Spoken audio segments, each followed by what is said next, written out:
Now, I've noticed, just like most other channels, that lots of you like what you're seeing, but you haven't subscribed. Now you can do it. Just click the button. It's free. It makes me feel all good when you do.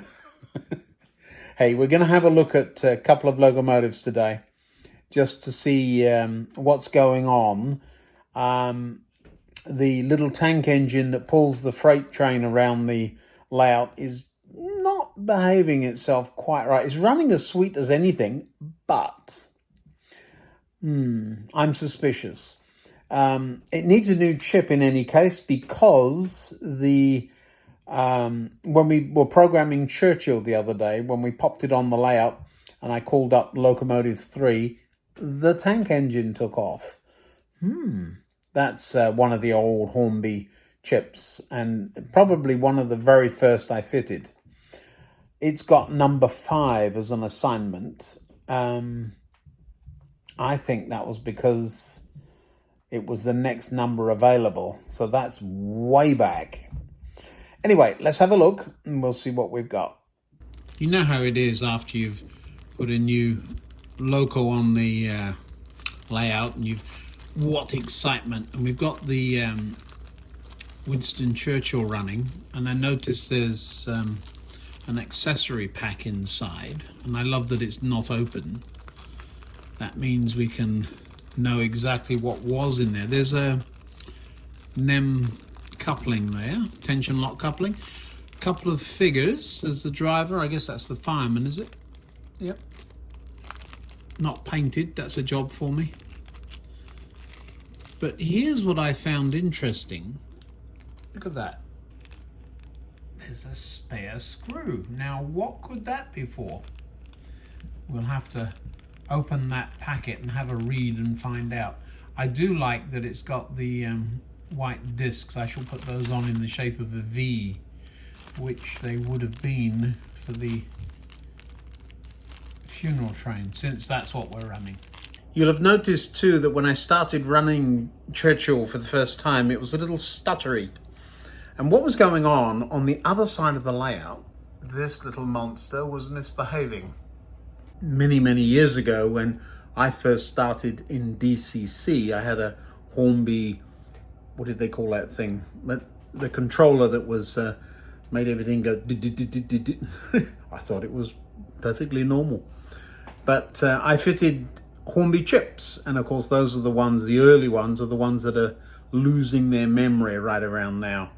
I've replaced several on the channel before now, but there is one inside that locomotive. Now let's bring it down onto the desk. Oh, and I know some of you have noticed, I have never owned a Heljan locomotive in my life before. Now I do. I'm going to give you a quick preview. It came with my name on the box. Ooh. It's the Class 47 to pull the mail train. And I've never owned a Heljan locomotive. So here's my first Class 47, and of course the night mail. Second hand, it's DCC ready, which means I've got to put a chip in, and I did read the little paper, that's what I had it on the desk, and I've got to put my fingers under there, you see that lifting up, and pull that out to put a chip in. When the chip comes, we'll do that together. But before I fit a chip, I've got to order it, and before I order it, I want to order one for this too. I just want to find out what space I've got, because everything's changed. You see in through the window there's a whole bunch of wires. I haven't opened this in, it's got to be 10 years. Let's get it open. Put these bits to one side too. The 47 paperwork I don't want to lose. All right. Piece of foam. Now I notice it's missing a hook at the front. I think I've got that somewhere. It's been kicking around on the layout for quite some time. But this one I remember screws right there. So let's get a screwdriver and we'll get it open.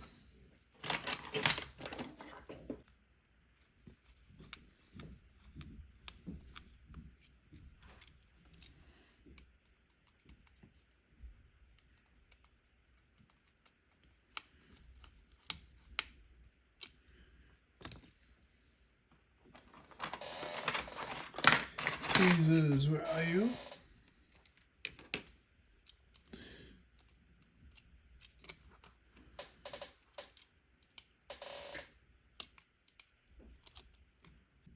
I thought I got you.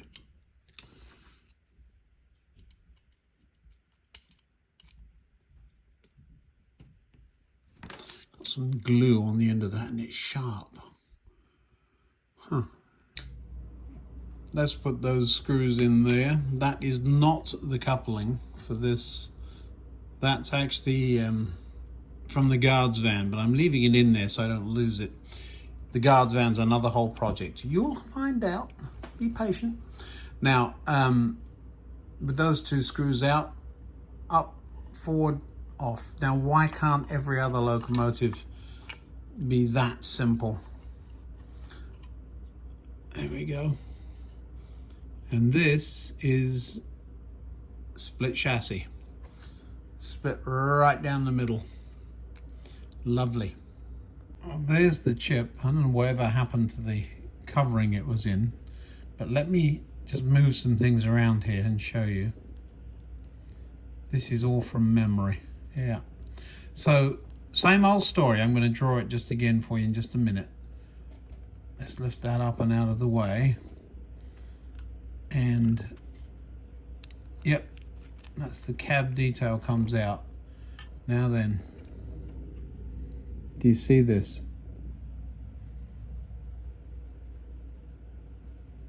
Let me point at this with the screwdriver for you. So orange wire goes to the top there.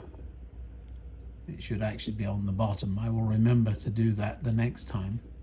And then down there, can you see?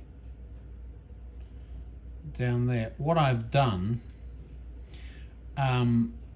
with split chassis, so what happens is that this side of the chassis touches that contact, so that was once touching there, and this side touches the other side. And what I've done is carved out a bit of the chassis to get isolation between the motor contacts and these wires. Now this is classic example, big old chunky motor, needs a bit of lubrication in there. Look at that, it's as dry as a bone in there. Whoopsie. I have extended these wires. Do you see this? So these wires were trapped in, I don't remember exactly how. They come up from the pickups here. You see this? Along here, and would have gone, they either went to the motor or were trapped in the side there, and I will have to do that again. So 1 and 2, and then these go off to the magic, and then the magic back down to here. Let me draw that on a piece of paper for you. I can't draw it on there, so let's put everything on here and move it out of the way.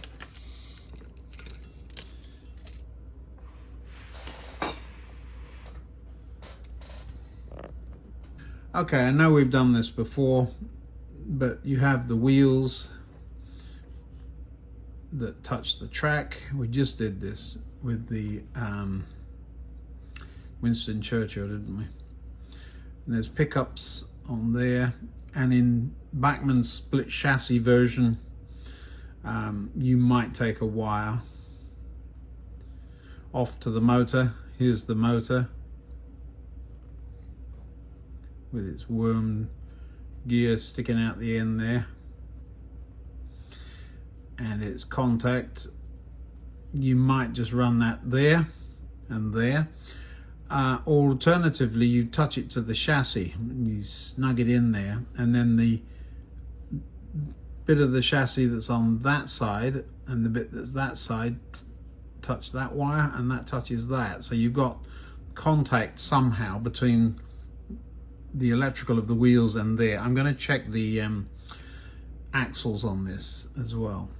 Now, to insert DC in, if you're running DC, those wires are effectively joined together through the chassis, see? So what I've had to do is to chop away a bit of the chassis so there's a little bit of an insulation gap. And then we take the wire, doesn't matter if the chassis is still live so long as it's not touching the motor. So this wire and this wire go off to our chip, and then we take two wires out of the chip to the brushes. It is that simple. The wires going to they're color coded. The wires going to the rails are red and black. And black. And this is one of the few things I've found in this industry that are standard. And going to the motor, these are standard too. You have an orange and a grey.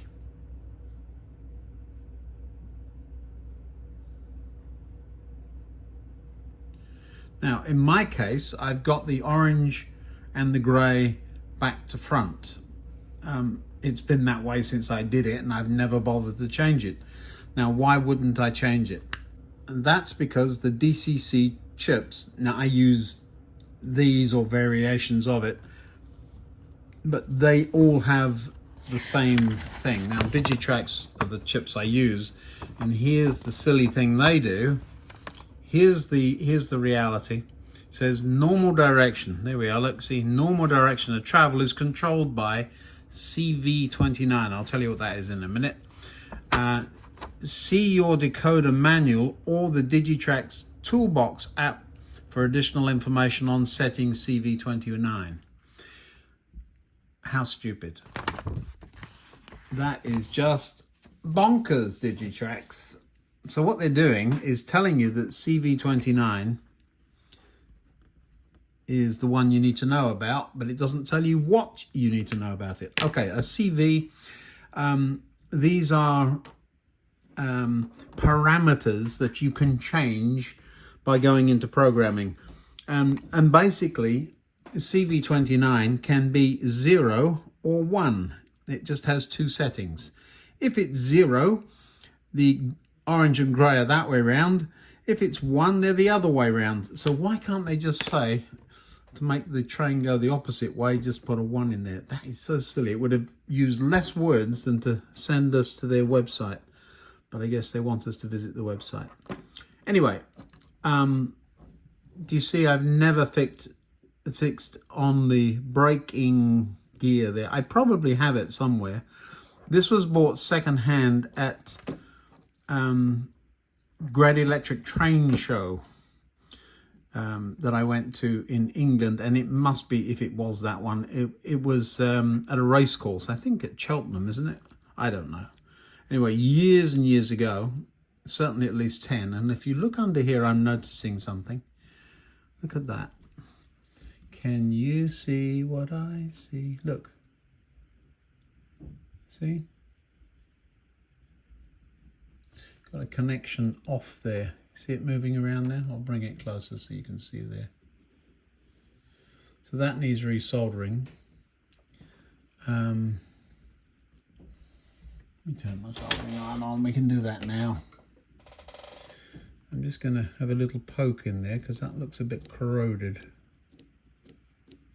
Yeah, it is. Nothing serious. It's fairly straightforward. That's probably been off for, oh, I don't know, decades. Looks fairly clean.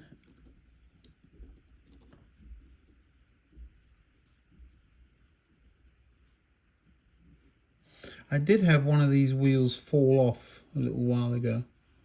I'm just seeing, you see here? Yeah, look, you see? You see that split? There.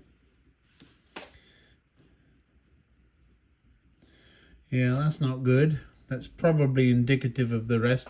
Let's pull the mat in and have a look. I don't have a chip for this locomotive. There's a bulge there. Why is that bulging up? Let's just, I will solder that back on in a minute. I'm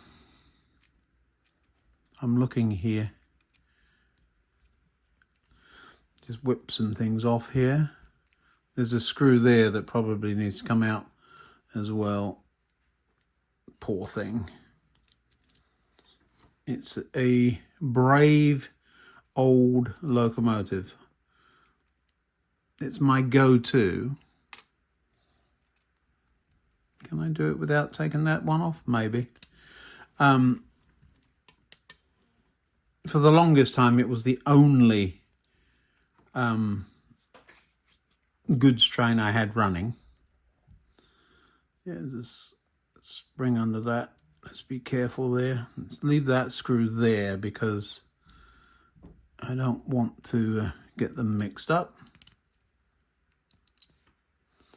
Must get my proper screwdrivers down here. I was using them for an electronics project elsewhere. You see I'm squashing the chip. It's all right, chip. You've done your duty. Let's have a look at these axles. Now, this locomotive has been running sweetly. So why mess with it? Well, because it's losing its memory, and now's a good time to have a look. Do I need to? I do. It's got to come off. And both those connections are off. I wonder if that's why they came off. And then we have to just pop that off there.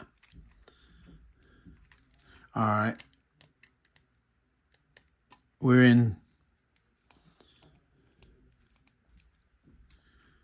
Let's take that off. I'm leaving that screw in, but lifting the spring off there. Pop it over there.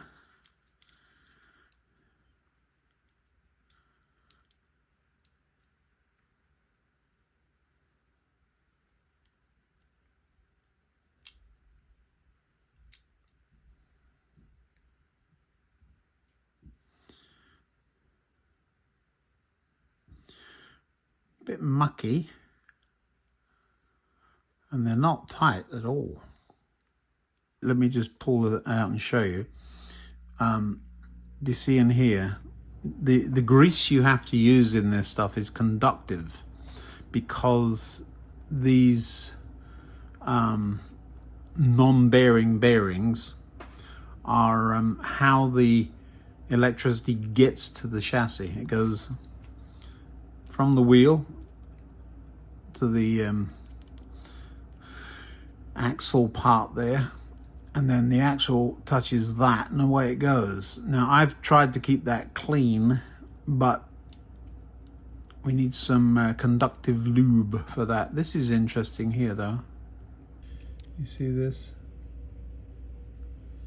That's metallic. So something's worn out. Right. These are not Q-tips or cotton buds. These are those paint stick things. And I find you don't get bits of cotton all over the place. But that's not good. There's metal in there.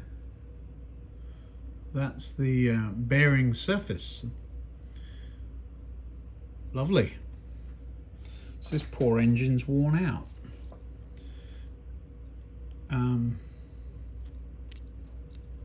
Let's fold that back and just have a look in here.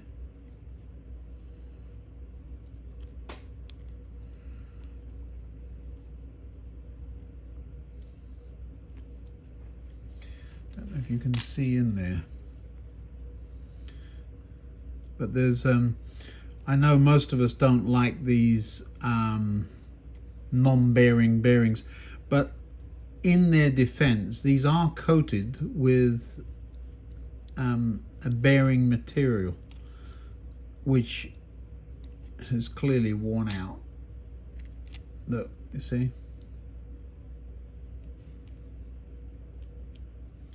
So this one's done. But as I say, it's been working, so if in doubt, leave it alone. I'm gonna just... The back-to-backs on this are a real issue, because there's nothing you can do. This is a solid piece and that's a solid piece. So this and that are solid. That's got a gap in it, which would tell you that it's not snugged up. If you look at the back one, they flop around, they're not attached. Yes, but it's been running as sweet as a nut. So I'm not about to some of the old grease can come out. I should change that. It's got metal on it. Yeah.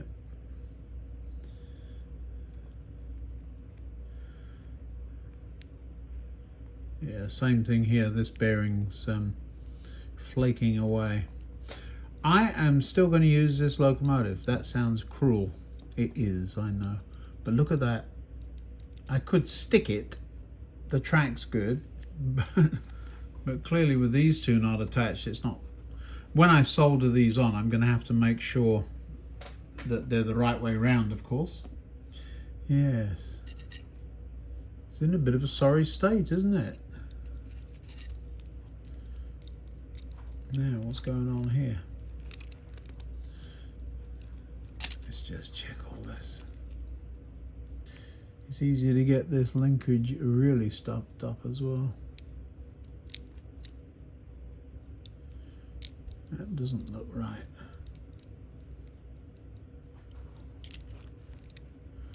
Because it isn't. Huh. Okay, well, we'll sort it out. You're gonna have that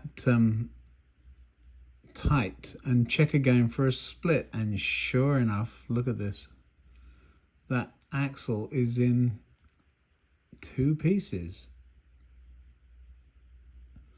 So no wonder nothing's tight. So yeah, split axle. I wonder if you can get the parts. Well, there you go. Now you can see it. Over here, certainly not, but I'm going to have to ask the question, is it beyond economic repair, or is it worth fooling with? You can see what I'm messing with now, the valve gear.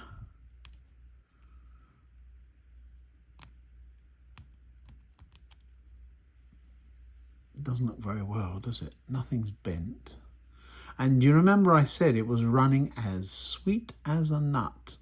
And now I'm having a look, and can you see this right here? Right there. That is what holds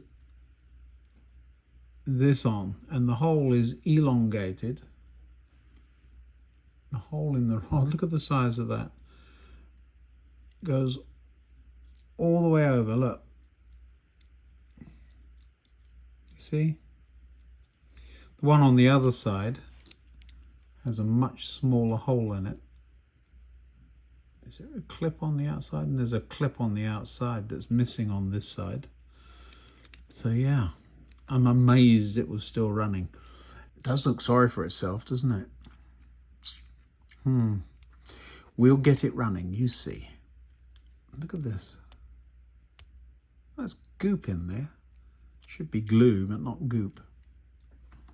All right. So not every story is a success story. We're going to look in the bottom of this too. Can you see all the metallic bits. You see here? There's one. You see on the end of that? Another one here. Look, see? These are all there now. I don't know if you can see that. That's bearing lining material. My goodness, I've worn it out. Poor thing.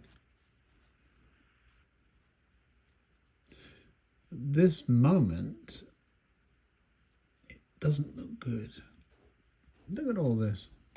That's not grease. That is bearing material. Wow. Wow. This is a day, isn't it? Are we defeated? I don't think so. I will say the locomotive has come to the end of its useful life. There we go. That feels really sad. However, another bit of metal coming off there. I am going to try and glue the axle connector. I've got some glue. This is interesting. The valve gear with with the rod that worn. That's yes. I think it probably will be all right if I were to find a way of holding it on there. It'll just, yeah, it'll wear out. There's no question. Nothing's bent up. It's well lubed. You wouldn't notice that, of course, because it's beneath the other one. But now the clipper's gone.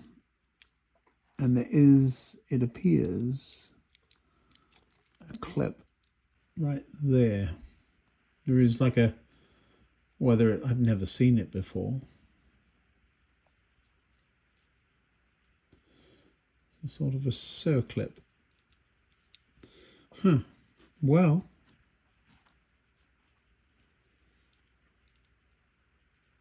oh, there it is. It's laying on the top of that one. I wonder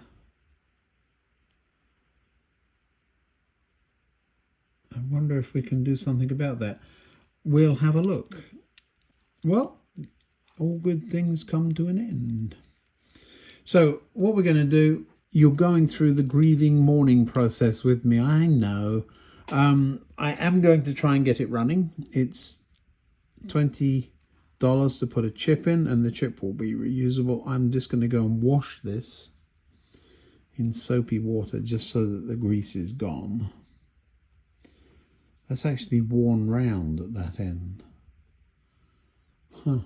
Must have been like that for some time.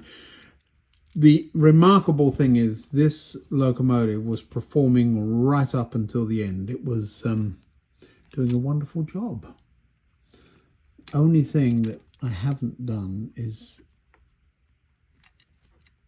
there's a little bit of grease still on that. I haven't been inside to grease up that worm gear, but everything else, yeah, nicely oiled, not over oiled. Bearings worn out. Shot. Well, what I think the bearings in the back one are the best looking of all. Yeah, they're still there. I know some people don't like these bearings, but these have lasted, oh, I don't know, many a long mile. They don't like the split chassis. Well, I don't like the split chassis either. But that's what it is.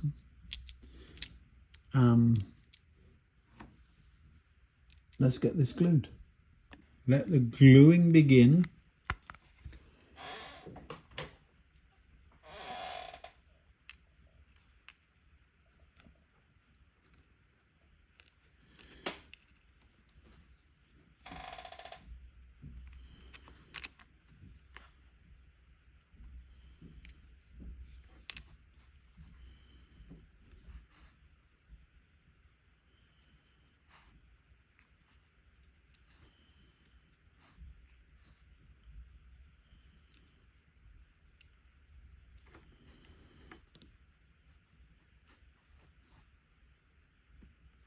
This is where I am significantly out of fingers and thumbs. And I want to get it on the right way around. I left a little bit of a black mark on the end the black mark was on, because I don't know that this thing is split evenly. So you put a noose on it and basically a loop of wire and simply tighten it up. You tighten the wire up and it holds everything in place.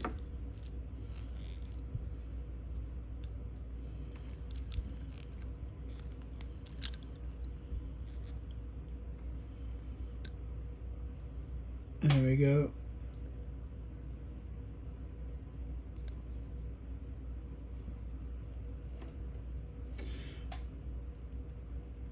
That's in there.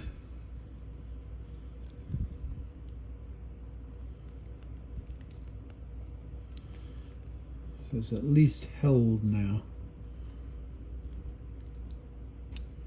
Good.